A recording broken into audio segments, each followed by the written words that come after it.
Hey everyone, Scott Hansen here from NFL Red Zone.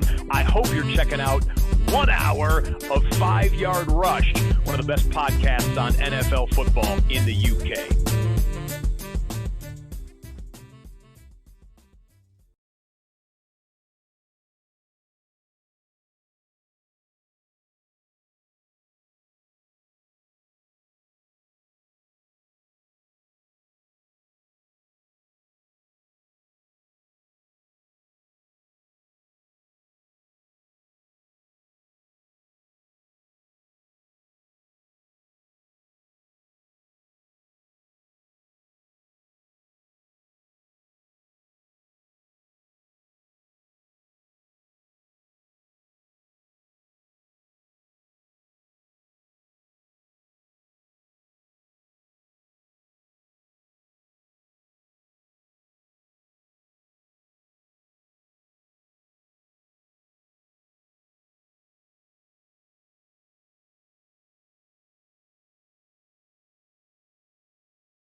trending thing on Netflix this week. I'm not going to do any spoilers if you want to watch it, but I will go as far as say that I was supremely disappointed with the outcome. Yeah, I still haven't. Literally, I couldn't tell you anything about it. I don't want to give too much away because it will be, a bit of a spoiler. But I'm just saying, if you like true crime, this isn't as good as Night Stalker on Netflix. That's all I'm going to say. What's Night Stalker? Oh my goodness. What sort of rock are you living under right now, Murph? I have Netflix, but we... Okay, first thing you need to do is watch Night Stalker. If you like true crime, watch Night Stalker. It is brilliant. Lee, you're behind the glass. Just a thumbs up if you've seen it. Lee's not seen it. He actually spoke to me. You didn't hear it, but he did. It wasn't even a thumbs up. People are just abandoning rules all over the place today, Rush Nation. Okay, so Rushies, there's going to be some tweets going out. We will come up with a theme. And then after the Rushies, we're going to have our man, Matt Waldman, back on to look at some rookie profiles, players that we're interested for in the upcoming draft, which will then be important for your rookie draft. And then, yeah, we're just going to do some 2020 fantasy reviews and so forth. Have I missed anything, big man? No, lots going on. Yeah, apologies for this being out late this week. Just again, schedules and everything was a little weird. But hopefully there's going to be a lot of really cool stuff on. There's going to be more guests coming in the off season. It's a good time to get them. With so much going on right now, we have the we have the Dynasty podcast, which is going from strength to strength. We have we're looking at launching. We have a new IDP guy, and we potentially have been working on something very cool, IDP related. For those of you that are either looking to get into IDP or have some experience with IDP, or don't like the IDP league you're playing in because something is wrong with it. We're looking to possibly create a new gold standard for IDP playing, and we think we've come up with something special. Yeah, that's been a focus over the last couple of weeks. We have a guy, Nathan. Shout out to you, Nathan. I'm sure you're probably listening. Has done a really great job in doing this and coming up with scoring. And I've really tested this scoring, and I have tried to break it. And I think it's really good. Actually, good. Well, what I mean by that is I think it just makes it a lot more interesting. It adds more draft strategy to it. The amount of IDP leagues I've played in where you pretty much don't have to draft defensive line or defensive backs because they don't matter. Is like drafting a tight end. It doesn't really matter. So we've done something that makes it more relevant and gets punished if you ignore the position, which makes it really interesting about which positions you take and where and what they do. So, yeah, shout out to Nathan. He's done a load of work on this, and I tried to break it. It was good. The playbook's coming along as well. We've really been knuckling down. We've been a lot quieter over the last few weeks, getting things going. I can tell you the fantasy side is 40% done. Shuffling along nicely. Yeah, it's kicked on. I've kind of found the groove now, and we're getting to the point now where the stats are done. The sort of guides are almost done. It's going to be a really cool guide for a new format, which not many people have played, which is good because the idea is to test and to grow everybody a little bit. So that's chugging along nicely. And I'm trying to think what else is new at 5 Yard is. I'm doing daily fantasy football positive threads in response to what seems to be a very negative place on Twitter right now. Not just towards us, but towards, well, not even us, but it just seems to be a very negative place at the moment, fantasy football Twitter, and NFL UK Twitter to a degree, and NFL UK Facebook. So I started creating a fantasy football positive thread that I think people like, and it's just going to try and get more positive things talking about, where I made some recommendations of things you can buy that are really good, that are in my fantasy football toolbox, or women in the industry who are really awesome and you should be listening to and following, or just people in the industry that rock. So, and every day I'll be doing this. Pardon? Yeah, he is. Hi, Brian. Shout out to you. But yeah, I think that's all that's going on with 5 Yard. But yeah, let us know about the jersey, because I'm just really puzzled that only like 5 people have entered for a Ricky Williams jersey. Like, I don't really know what to say. Like, I get it's the off season. We'll probably drop some listeners, but I thought more people would be in for a signed, and not just of a nobody. Like, I don't know. Oh, maybe. I'll tell you where we are also. The cover of the book is done. It took a long time last year, and it was one of the last things to get done, but the cover's done now. We got the title pages locked in. It's all well ahead of schedule, so we're looking really good this year for the playbook, which is very exciting, because last year it was, hours and hours and hours upon last minute editing and maneuvering, and it was a struggle. So this year we're a bit ahead of the curve, shall we say, which is always good. I think it will be 95% written by the end of next month, and it'll be some tweaks and some last minute changes and things like rankings and stuff, and landing spots of rookies and things will basically be what we're waiting on. But we'll be able to format and edit the book while we're waiting for all of that for the most part, which will be really good. Yep. Right. Just before we came on air, there was an absolutely nuclear quarterback trade. We all knew Carson Wentz was pretty much out the door from Philadelphia. The Bears seem to be the favorite, but he's been traded to the Colts for a 2021 third and then a 2022 conditional second, which could be a first if Wentz plays 75% of the snaps and they make the playoffs. 75% of snaps or 70% and the Colts make the playoffs. That's interesting. That's odd that they because do that. basically, they do that because if for example the Colts win the division, they've got nothing to play for week 17, and he doesn't play week 17 because they rest him, then they're basically saying, like, well, if he's not going to play in the last game, then you can't penalize him for that. Correct. Yeah, that makes sense. So what do we think fantasy wise, Murph? Obviously it's straight out the gate. What does this do for the Colts? What does it do for the Eagles? Now we know Jalen Hurts is going to be starting by injury. And the Bears, I guess, they've obviously, we thought maybe he'd go there and that make Allen Robinson stay because he's a free agent, but they could have done right by him. But now obviously Foles is there. There's a few things to unpack here. So let's start with the Bears. Until we know what's going on, it's Allen Robinson, David Montgomery. I'm not interested in anything else really as a long term.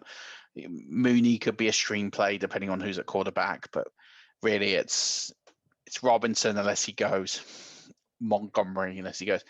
If Tyreek Cohen potentially comes back, that impacts Montgomery, and there's a few little pieces knocking around there. Let's start with the Eagles, because I think that we basically now know what's going on at the Eagles. You have Jalen Hurts, who's going to have some real fantasy appeal, good with his legs.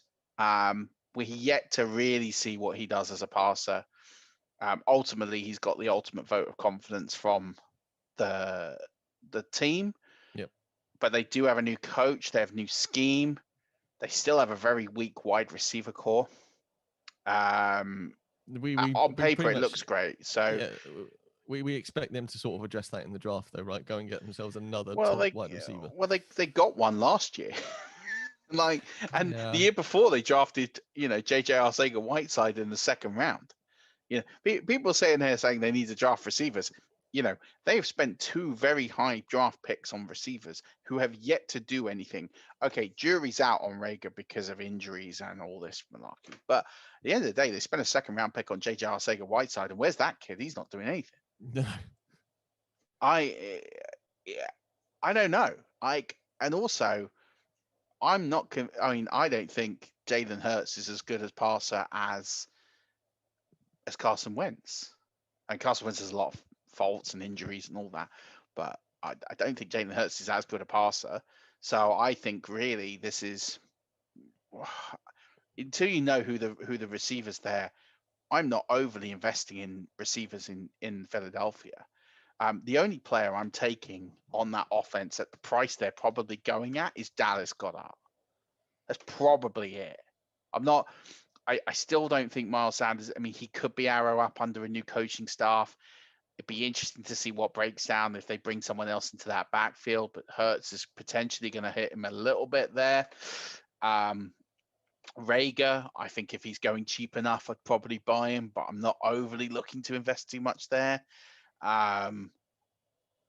Djax, I mean, he's pretty much going to be free. I'm not convinced Hurts is going to have the arm that's going to make Djax great. Plus, you got all the injury concerns. I think Alshon's going to be out the door. I think it's great for Hurts. I think Hurts could be an interesting fantasy aspect. I think people overdraft Hurts. I think Hurts you'll probably see go in the 7th and 8th rounds, and that's probably a little bit too high for me. It could work out, but it's too small a sample size. I'd rather either go around earlier and get a Josh Allen, or wait a little bit later and get Tom Brady. Yeah, I think it depends on how much they use Hurts in his legs, because if he gets near to sort of 800 to 1,000 yards, he's going to be sort of top 10 just on that alone. But again, we've got people are going to take his sample. They're going to scheme it out over 16 games. They got a change of coach over there. They got a change of, effectively, it's a whole change of personnel. Everything's different now. We've not got the same. I'm still not convinced on that offensive line. It might mean he scrambles and he makes plays, and that's great. But his range of outcomes is massive. It could be anywhere from 400 to 900 yards on the ground. And there isn't enough for me to want to. I can see the appeal, and if you're risk and you want to bake the risk in, but I can see people overdrafting Hurts to the point where he's going to be in a conversation with Justin Herbert, and I'll take Justin Herbert every time if they're in the same round. Yeah, no, that's a fair review. I think when we talk about Wentz then, and we move to the Colts and what this means for them, obviously they were looking for a quarterback with Phillip Rivers retiring and Brissett obviously not being the guy. Wentz goes from one of the not good offensive line, should we say, and being pressured and sacked all the times, to perhaps possibly the best offensive line in the league right now. Do you think this is obviously a good move for him, but do you think we get to see something from what he produced in his MVP running year, or is Wentz... It's a good question. I think there's a couple of things with Carson Wentz that we need to know. The first is, how healthy is Carson Wentz? Because he came off the healthiest season of his career, and he was arguably the most disappointing. So that's either the fact that he wasn't as healthy as we are led to believe that he was, and that was causing mistakes. Could be the O-line. Could be a lot of reasons why he wasn't as good as he was. But at the end of the day, Carson Wentz, let's not forget, Carson Wentz lost that job. He lost his job in Philadelphia to a rookie. So this immediate narrative that he's going to be MVP Carson again is questionable. It could happen. It is in his range of outcomes, but so is him being an absolute bust. Yeah. I mean, this could be the things that Carson Wentz, where he's going to be very similar is who he's going to be throwing the ball to. That receiver core isn't that good. That receiver core doesn't have T.Y. this year, unless they decide to re-sign him, which we don't know yet. So, they've got Michael Pittman Jr. And they've got Zach Pascal. You got, Who's the other guy? I like Pittman. I think Pittman's a good player. Paris Campbell. That's the one. Paris Campbell has yet to really do anything in the NFL. He's a great speedster. He's like the next John Ross. All speed, but doesn't put it together consistently. Zach Pascal's a utility guy. Useful 3 on a roster, don't get me wrong. What this means for Jonathan Taylor, do they start to measure the run game a little bit more because they've got a guy under center who is a bit younger, is a bit more mobile, can do a little bit more than Phillip Rivers can? It's really interesting. I think if the thing that I liked about this trade for the Colts is they maintained a 1st and 2nd round pick this year. So, and it's smart by Ballard, because what they've done now is they can go get another piece, whether that's through trade, whether that's through free agency, whether that's anything else. Yeah. Is Brian here? Can he join?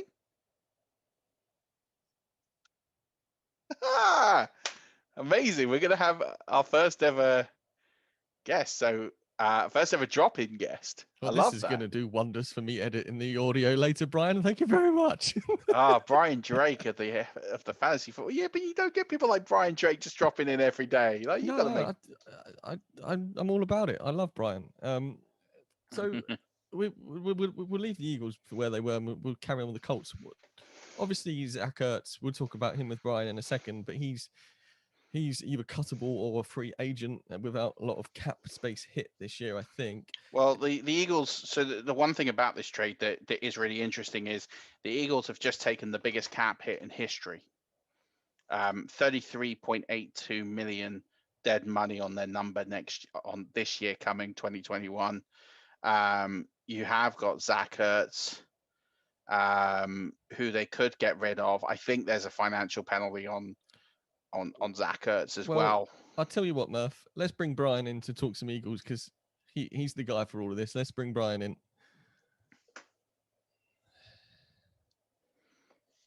He's just connecting to the audio, Rush Nation. This is seamless entertainment.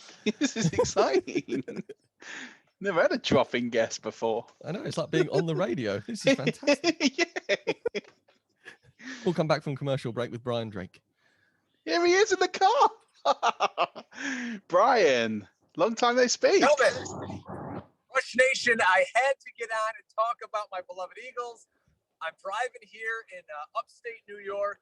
I'm over here in America, and I just did my quick 10 minutes for the fantasy football hustle, and I'm listening to you guys as I drive down the road, and I had to contact Lee and say, I want to come on with the guys and talk about this Carson Wentz situation, because finally, as I said in the chat room, our national nightmare is over.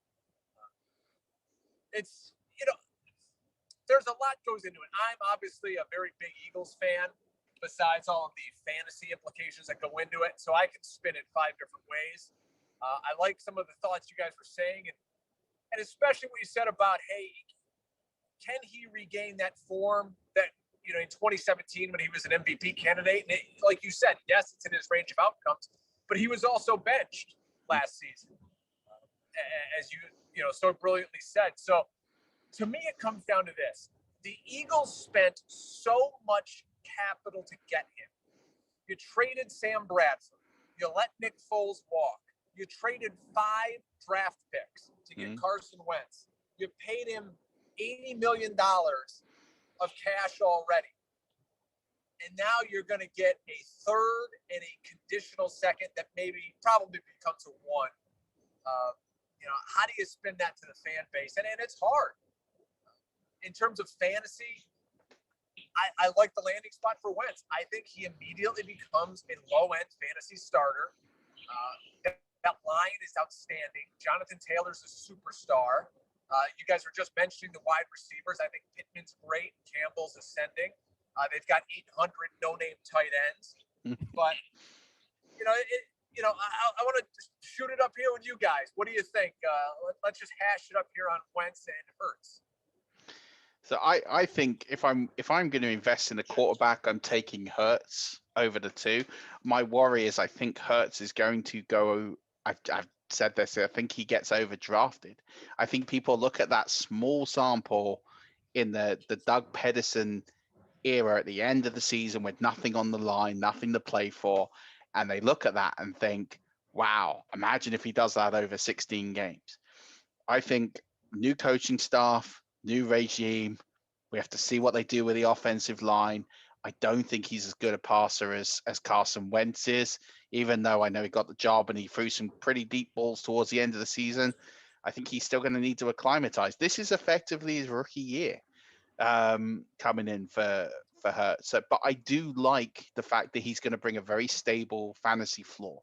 He's going to run with his legs. He's going to scramble.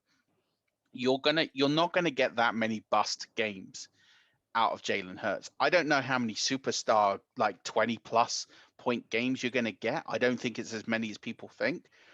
But, if I'm looking at this, I'm putting him in that potential low-end QB1 if everything breaks right and they improve the offensive line and get him some help.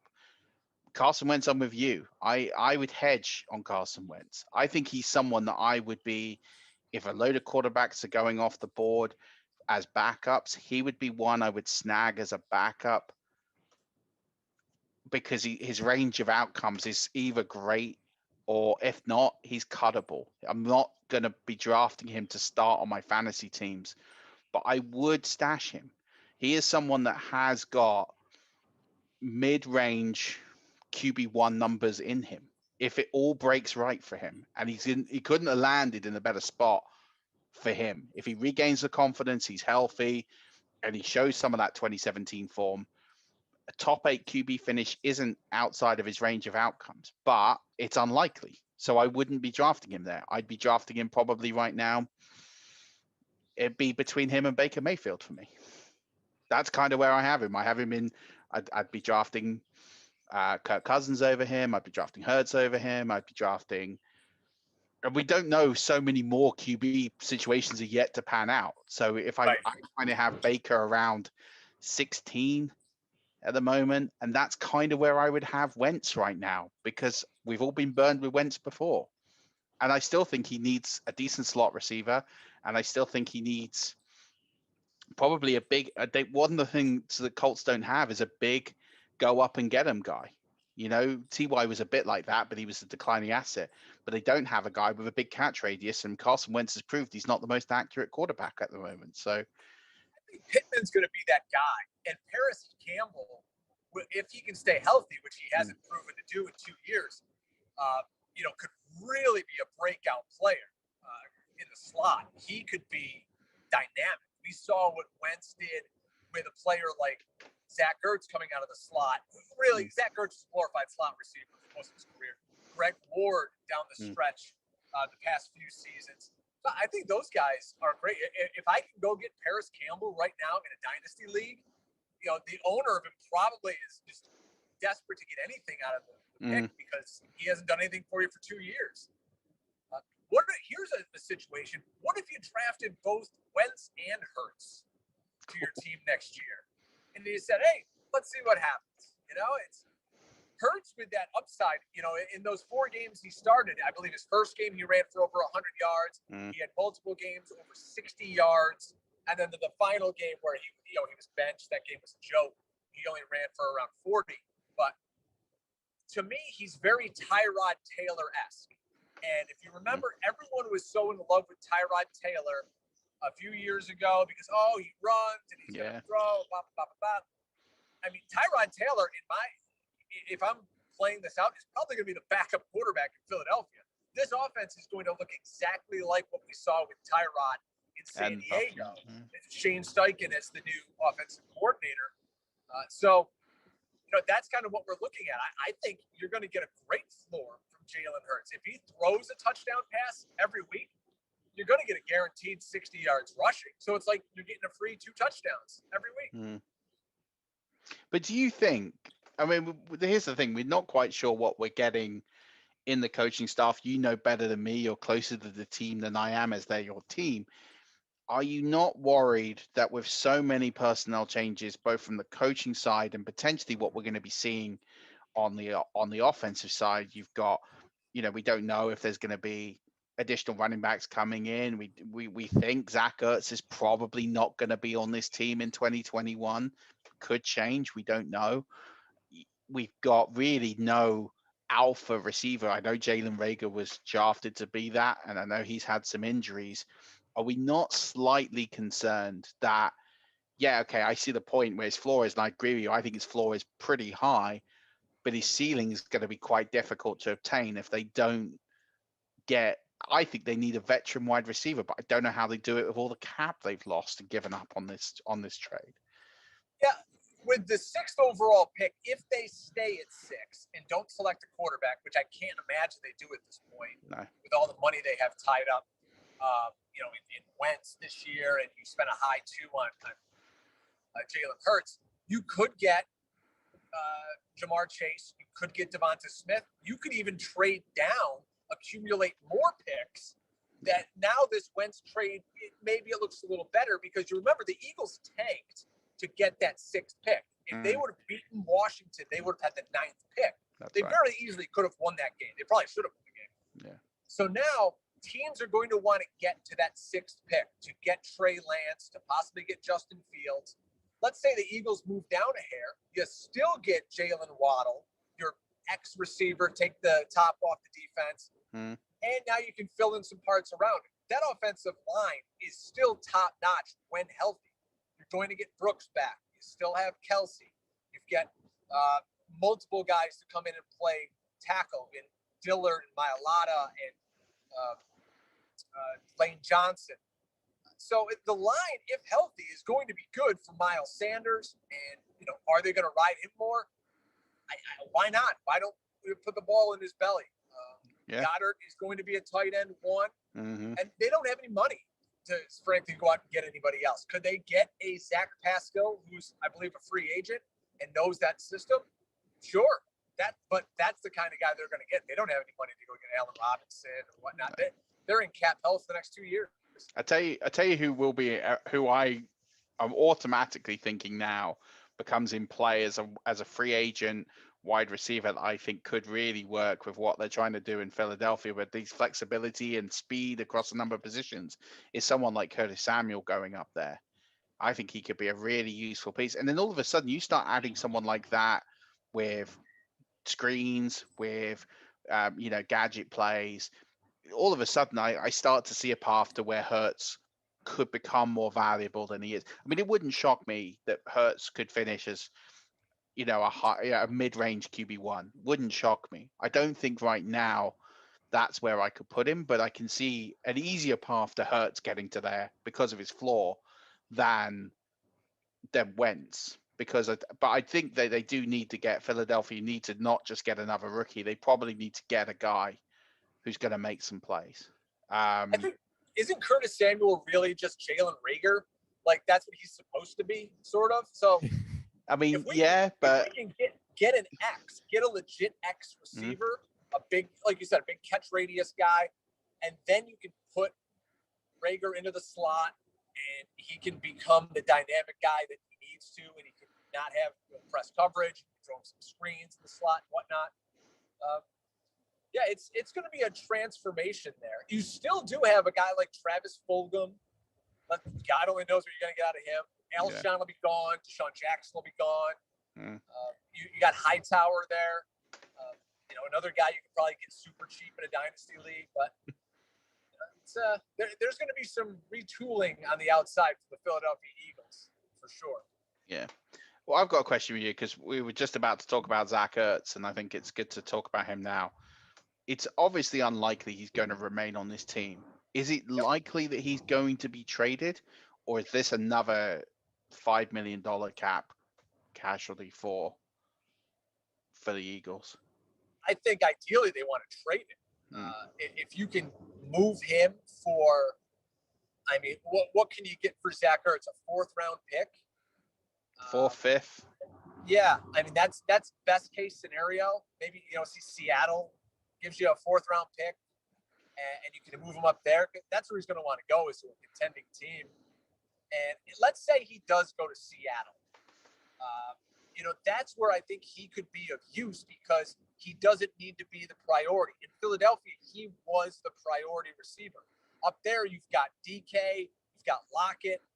They're going to be taking all the coverage. In Philadelphia, he was bracket covered because he was really the only game in town. Everybody else was always hurt.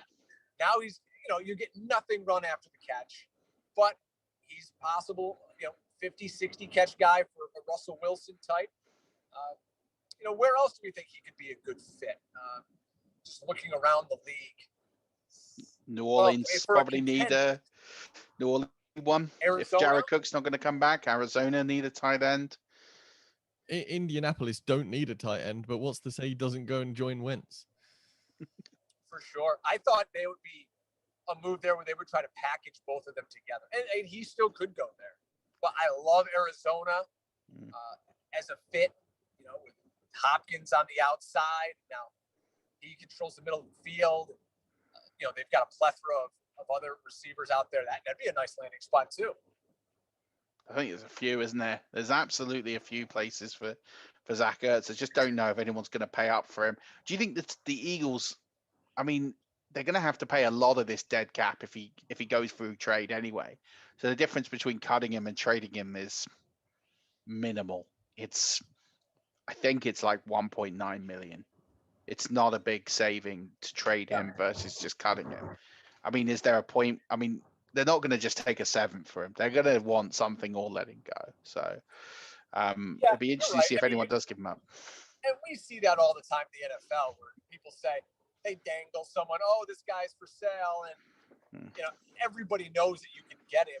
And so they just say, the hell with it. We'll just let him walk in the market and we'll pick him up as a free agent. But, if Zach Ertz has value to multiple teams, maybe somebody says, we don't want to risk losing him. So, hey, let's flip the Eagles a 5th. And the Eagles, they just need picks at this point. Their team is old, their team's expensive, and they need to get young, ascending talent on cheap contracts. You've still got Hurts for another 4 years, 3-4 years on this dirt cheap deal. So you got 3 years on him. You're paying Wentz, a big cap hit this year. We'll see what they do with the Jeffrey and the Deshaun Jackson contracts. They June 1st cut them and spread it out over 2 years, but it's just a complete whitewash in Philadelphia. So what do you think now, as a fan? And this is a great opportunity to ask someone at this point. If knowing that we still got the draft, we've still got all these things, and I'm with you. I think they trade back from 6 now. I think you got to. What is your realistic expectation for this Eagles team? Because you're in a division that's in play. There's no one in that division that, I mean, we could say the Cowboys are the favorite, but we looked what happened last year. What is a realistic expectation for the Eagles this year? Is it a case of let's just eat this money, get some young players, build for next year? Or do you think that with a couple of additions and good drafting, they could be in play to win the division this year? It helps that the division is pretty bad. I don't think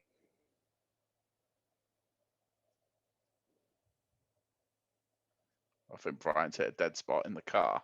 I think Brian has hit a dead spot in the car. Brian, come back to us. That's the key question.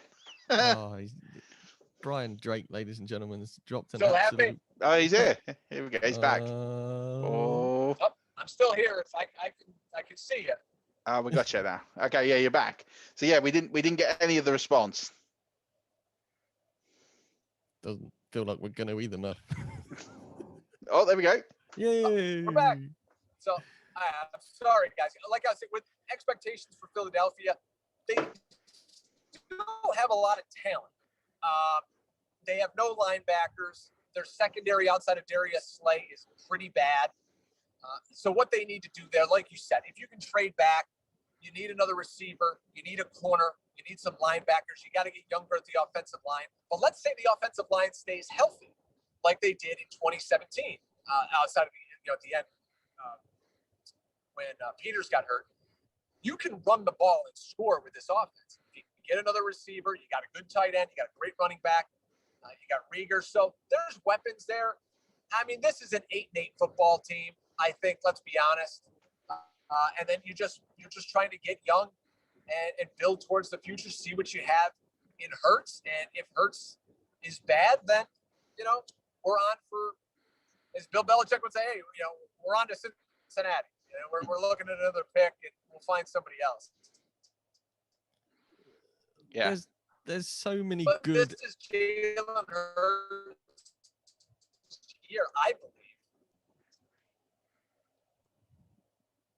I can't tell if Brian has frozen or he's finished his sentence. No, I think he finished.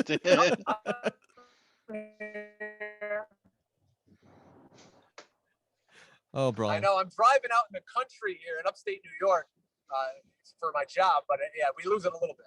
But I'll let you guys go. I know my Wi-Fi here is breaking up a little bit, but I just want to come in and talk to Rush Nation. I love the job you guys do, and it's an exciting day, to be a fantasy football player and an Eagles fan.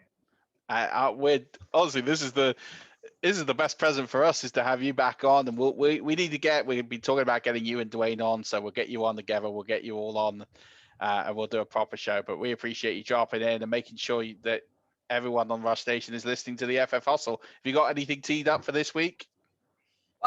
Dwayne is in Texas, where if you guys are following the news over here, Texas here in the United States was hit with this massive storm that they had like sub-zero temperatures a few days, and they've got snow, and they're just not equipped for that down there. He's lost power for multiple days. So we're just hoping he can get, his family safe and sound over there. And, then we'll get rocking and rolling with some free agency talk and the draft and all that good stuff. But yeah, if people want to follow us on Twitter at FF Hustle and check out the YouTube page, we'll have lots of fun stuff going this offseason. Definitely. Thanks for dropping by, Brian. We'll have you on real soon. Try and get you on the next few weeks. And enjoy the day. Cheers, Brian. As Brian Drake, ladies and gentlemen, dropped in live here on 97.37 FM. We do call him right. When do we get to the point that we've got awesome fantasy football analysts just saying, "Yeah, I'll just drop in"? I think that's the pinnacle of my career there. I think it is, man. I think that's awesome. I can't believe it. He just said, "Yeah, I'm coming on." Message leads like, "Yeah, I'm coming on." And that, ladies and gentlemen, is why you live stream everything, regardless of what you're doing, because you never know who's watching. Exactly that. And we have massively got behind on what we were going to do on today's show. I mean, to be fair, Murph, that's pretty much the hour up right there, sir. When we just genuinely don't really have time to dive into the 2020 season in review, because I think we'd be doing it injustice. Brian was talking about moving back from 6 there. You think it's a good idea. I do as well. And he's mentioning and they need an X receiver. There's so many good X receivers in this draft that moving back from 6 is now, because of the capital acquired, nothing but horrendous if they don't. I mean, sure, if Jamar Chase is there and you think he is generationally the best wide receiver we've seen in years, possibly taking him if you need a weapon. But moving back, you've got Terrence Marshall Jr., Amari Rogers, Rashad Bateman even as an X. These guys are all huge monsters on the outside, and moving back makes massive sense draft capital wise now. Yeah, it really does. And then the other thing is, they're looking at a first round pick next year. So, and that's realistically what it's going to be, barring some massive catastrophe or Wentz injury. That is what it's going to be. So then it opens up the possibility of what they could do to try and improve to be a championship contender next year with 2 number 1 picks. I think it's fascinating. I think, and we seem to have covered Philadelphia in real detail here. I think, yeah, you're right. There's a lot of X's you can get there. I do think they need to do something with this receiver core, because you just got a lot of guys on big contracts that you're trying to get rid of. I think you need to get rid of some guys, but there is some money that needs to get eaten here. And maybe you just have to eat all the money this year. Maybe you have to eat 40-50 million in dead cap, get cheap guys, and then look to see what you can try and acquire next year. But I do like the free agency class this year. I think there's a lot of talented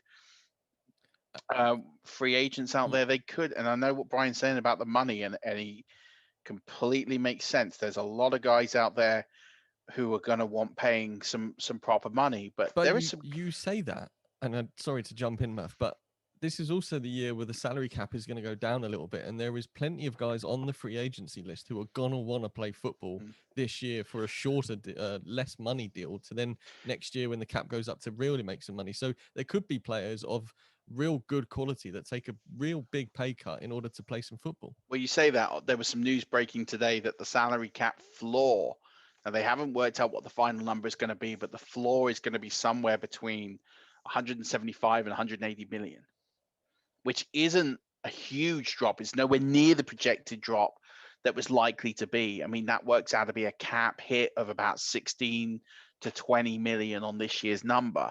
People were talking about this number being 30, 50, 60, 80 million potentially.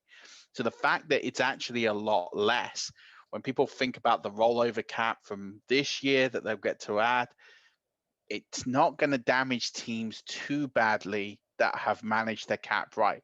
Still going to be a few teams that are going to be in trouble. That's also the floor. There's a very realistic expectation with that floor that the cap remains the same. So, okay, it doesn't increase, but it might not go away. It might not be less. Which isn't a huge bomb for the teams that were expecting a massive hit. Right. And that's kind of key. And I just think there's so many guys out there on free agency, as you say, who can play. We're talking about guys like Corey Davis is out there now. He's someone that can bring something. I know. And also, these guys can be signed. Corey Davis is like the perfect candidate to a prove it deal. Yep. You're talking about a cheap guy you can bring in as an ex who has that pedigree potentially to do it. He came off a good year, but not that great. I mean, it was a good year, but he could get a prove it deal. You could probably sign him in the region of like 4 million 1 year, see how he gets on. That's the sort of deal you could get for him. I just think they need to get a couple of guys. I just think if you're relying entirely on rookies, what would it cost to get someone like TY? And I think TY is over the hill a little bit, but what he could do if you draft, let's say they get Waddle, and let's say they got Rager and Waddle. You still need someone there who's been there and done it, someone to look up to. Bringing in a veteran for that could do some help. I think it's interesting. There's a few guys. I'm just going through. I mean, look, they're not going to be in the market for the Jujus here. They're not going to be in the market for those sorts of players. But I think there's quite a few players here that they could look at and potentially splash on in free agency. 'Cause wide receiver free agency this year is deep. I mean, I'm going to read you some of the names that are in here. Yeah, AJ Green, Allen Robinson, T.Y. Hilton, Sammy Watkins, Marvin Jones, Corey Davis. We talked about John Ross. I mean, God, imagine John Ross. That's a great opportunity if you can get him on a prove it deal. But who's to say what happens there? Will Fuller is out there. Probably too much for them. Antonio Brown, Curtis Samuel, I've talked about, Juju, Chris Godwin. I mean, there's a lot of guys out. Kenny Golladay's out there this year. There's a lot of guys out there this year that can be real difference makers. So it's a good time. Zach Pascal, for example. There's a lot of guys out there who can add to teams, and the thing is with Super Bowl rosters and playoff rosters, it's these guys who will make the difference. So going back to, because I want to just get back to Indianapolis just a little bit. We've talked about what they have and what Wentz is going to do. Again, I just want to stress that a lot of people are going to see Wentz and think 2017 he's not replicated that form. What this also potentially means for what they're going to do in this draft, because they have their first and second round pick this year. They're probably not going to go quarterback now, as we probably would have expected. So now it opens up, what do the Colts do? What are they looking at in the draft? Because I think we would have looked at quarterback or,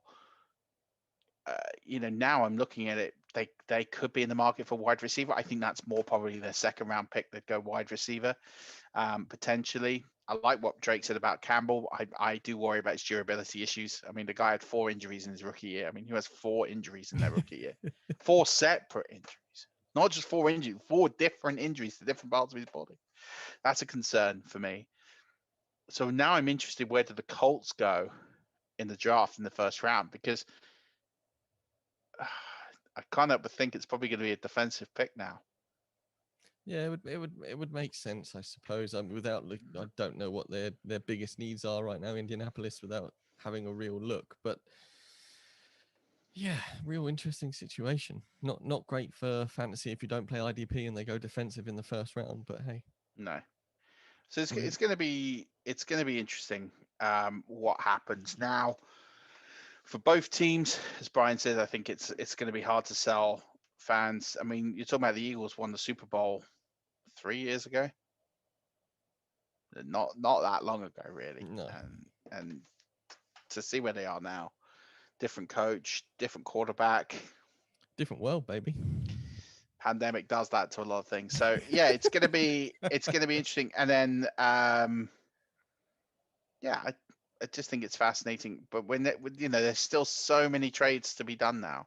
Mm-hmm. We don't know. We know that the Bears are in the market for a quarterback, and now we've seen Stafford go, we've seen Goff go, we've seen Wentz go. We now know where Philadelphia are at quarterback. There's still so many teams. We know the Bears are in the market. We know Carolina are in the market. We know that Watson still wants to go. There's so much to happen. Like, it's good to start seeing some of these pieces come into play, but I mean, like you asked me about the Bears. I have no idea what the Bears do now, because I don't know who they can go for in the short term to help them out at quarterback, because they're not picking high enough to go and, well, they don't. I don't think they have a first round pick. No, they do this year. They do have a first round pick this year, but I don't know if they're picking high enough to get someone that's going to help them now. So now what do the Bears do? Because who is out there that they can realistically go and acquire? I don't think they're going to be in the market to get Watson. Yeah, I can't, off the top of my head, I can't think of anyone else that's going to be a plug-and-play, start-em kind of guy. Yeah. I forgot they finished. Yeah, I forgot they finished 8-8. They had a weird year. Yeah, I don't know. Yeah, I think they're an interesting team. New Orleans, we think they're going to roll up with Jameis, potentially. That would be where my gut says on this QB carousel. And to be honest, I think it makes a lot of sense. I would go Jameis over Taysom Hill all day long. I just think it would not shock me that if Jameis came back and put a good year together. Well, wouldn't shock me. It's turned full circle. We talked about Jameis Winston being good a few years ago now, and we're going to end today's podcast on that note as well. Rush Nation, we got derailed by Brian Drake dropping in off the live stream. It all went to hell in a hand grenade after that. There is no season review today. Next week we do have the Rushies. We will plug in the season review. It will come. We've got some good points in there to cover. Why don't we do the season review next week and we push the Rushies a week? Because we're still trying to form the ideas, and I'd rather not rush the Rushies. Terrible. Terrible. But yeah, so I get you. Okay, we will do do season review next week, and then we'll put the Rushies in for early March. Unless, of course, the Bears sign someone during next week's live stream, and Mike Tagliere is listening, and being a Bears fan, he wants to jump on and talk. It's probably more realistic to be Ben Isaacs than Mike Tagliere. You don't know who's watching, Murph. This is true. Who's watching? Rush Nation, Brian Drake was there. He's going to come back on. Don't forget to check out the Ricky Williams signed jersey competition. We are looking for more entries to that. Half a price of a cup of coffee. Get yourself a ticket to that lottery. Murph, Lee, this has been an absolute lot of fun. Lee, appreciate you being on the mic, holding up the bit of paper, which I could not see because your box is tiny. I just presumed something was happening, so then you spoke. So yeah, I appreciate it. I saw the word Drake, and that was it. And I was like, I know what that means. Murph, this has been a blast, man. You take it easy. Rush Nation, as always, until next week, don't forget, keep rushing.